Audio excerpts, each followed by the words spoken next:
Okay. Hi everyone, I am Dr. S. Karpalashmi, Assistant Professor, Department of Commerce with Finance of Dr. SNS College of Arts and Science.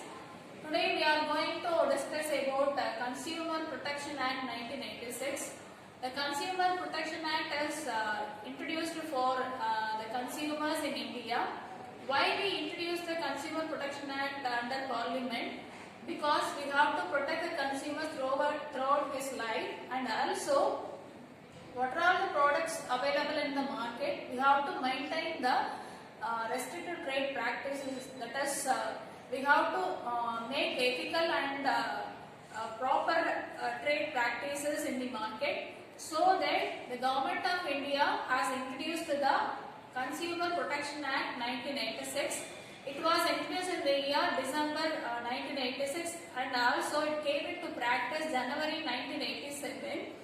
The protection of consumer is the first focus of this act. Before we go to the Consumer Protection Act, let us discuss about the definitions of Consumer Protection Act under this act.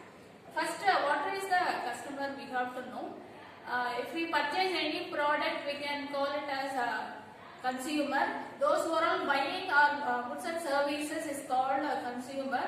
But who really consumes a product is called consumer.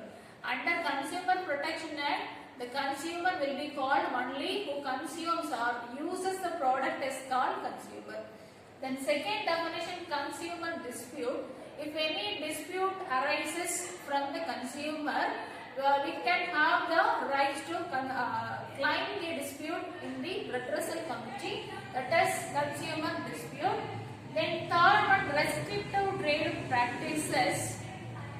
Before the president of trade practices, what are the trade practices available in the market? That is called restrictive trade practices. Then unfair trade practices. This is given under the Monopoly Restrictive Trade Practices Act. List of restrictive trade practices and unfair trade practices has given in this Monopoly Restrictive Trade Practices Act.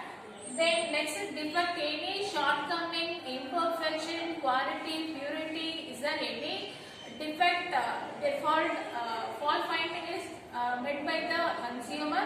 That is called defect. These are all given under Consumer Protection Act 1986 basic definitions. Then what we have the objectives under this act.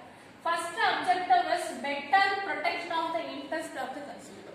Why we protect the interest of the consumer? Because if we purchase any good or services in the market, we should expect from the satisfaction level of the product, from the product. So first thing is the better protection, that is satisfaction will be concentrated by the every manufacturer and seller. Then second thing is make provision for the establishment of the council. There are three types of council under Consumer Protection Act 1986. There are first council is district forum, second council is state commission, third council is national commission. So there are three-tier administration available in India. So why we introduce and we have to implement the Consumer Protection Act in India, except Jammu and Kashmir? Yes, the protection means we have to save the consumers, first thing. Then to avoid, and also we have to claim the restrictive trade practices in India, so that we introduced the Consumer Protection Act. That is the basic objective of this act. Then the next thing is what are the rights for the consumer under Consumer Protection Act 1986. The basic rights will be, first thing is right to safety. Yes, absolutely, protection of the consumer will be the first thing of the right of the consumer. If we face any difficult or unhealthy condition for buying and using of this product, we can claim under this act, Consumer Protection Act. Then second thing is right to be informed. Yes, absolutely, the consumer should have the awareness about the basic knowledge of the product or services. For example, if we purchase any product in the market, we have to know clearly about the ingredients used in the product, and also what is the price, quality, expiry date, everything will be informed by the manufacturer. Then next, right to choose. Yes, the manufacturer should be given various choices in the market. The consumer can have the choices to select the product. That is the basic right under Consumer Protection Act. Then next, the right to be heard if we face any difficulty, dissatisfaction by the consumer. The consumer can go the shop or retail shop or can complain, raise the manufacturer against the product consumed. That is the right to be here. They should invite the complaints from the and also feedback from the consumers, and also that should be resolved by the manufacturer. That is right to be here.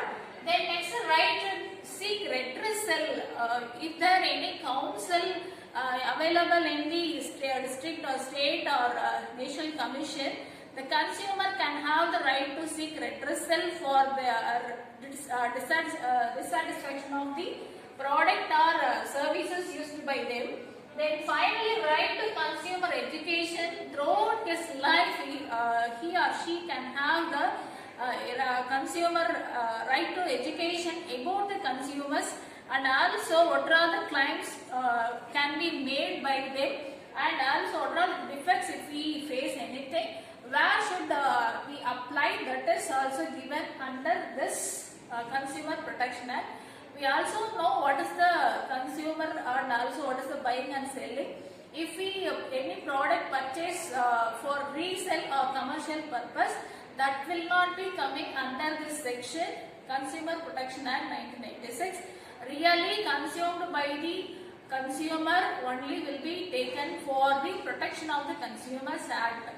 So, Consumer Protection Act is helpful to every consumer in India. That is also benefited by all the consumers. Thank you.